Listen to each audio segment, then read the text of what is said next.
Thank you, Mr. Chairman, and this is a day in which we do come together in this committee, I think, with a common purpose, and I want to thank Congresswoman Maloney and Congressman King, but also my friend Lee Zeldin, who has a number of these folks in his district, and along with you, Mr. Chairman, who have been carrying this fight. Because as we look across what we're talking about here, we have to remember that on that day, depraved Islamic terrorists designed September 11th attacks to murder as many innocent Americans as possible, either on that day or in the future, is what happened.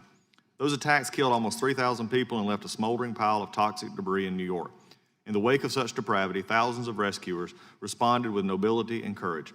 First responders scaled smoldering piles of debris, exhumed victims with dignity, and restored Ground Zero to its current place in the center of a loving, resilient community, a place that includes the National September 11th Memorial.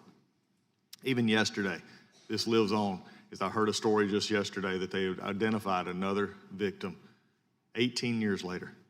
No one is forgotten. No one is left behind.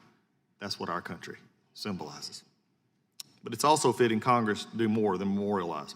We must help take care of those heroes. The 9/11 first responders, like all first responders, deserve to have their sacrifices recognized. This program will mitigate the damage these public servants and their families experience as a direct result of their sacrifice on behalf of others.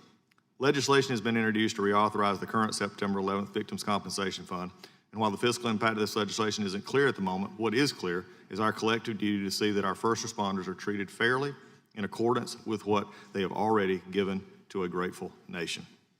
I must also say on a personal note, you never forget, and I carried the images that I'm proud the chairman actually showed this morning with me when I was in Iraq.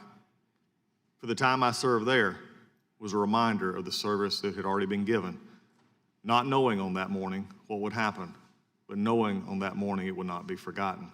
And what we are seeing today, as I can remember back as a chaplain, what I serve as an Air Force and still do 19 years later, is I remember Chaplain Judge being carried out. The first, the honest sacrifice of one serving others, and the many that were to follow. Those are the images that bring us to this hearing today, and we can have differences, but they became heroes, angels in heaven, if you would, without asking. They began that day with hope, with love, on a morning very similar as today. And out of the fires of terror revealed the steel of our country that is still revealed in our people today. With that, it is our time to act. It is our time to finish this. It is our time to remember the work, the life, the pictures, and the families that we will never forget. In fact, we will look back on and find our strength in those who went before and who are suffering now. With that, I yield back.